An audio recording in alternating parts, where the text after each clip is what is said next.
This is review of Flexzion soldering tip cleaner.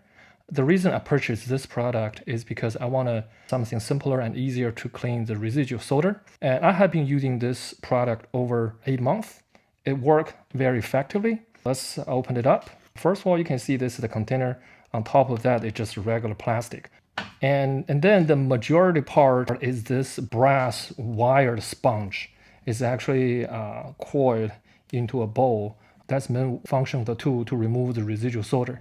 On the bottom, just the regular resins. And when you use it, this one can also remove the oxidation out of your soldering iron tip. And now I'm going to show you how to use it. Okay, right now I want to show you before and after that I'm using it.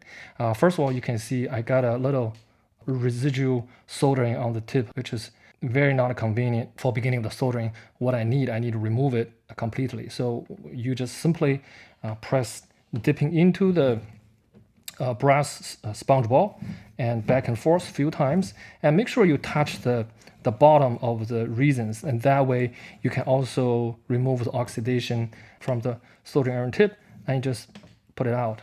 Do it one more time, and you can see it's remove the residual solder and leave the tip is very shiny and oxidation free. That's my review. Thank you.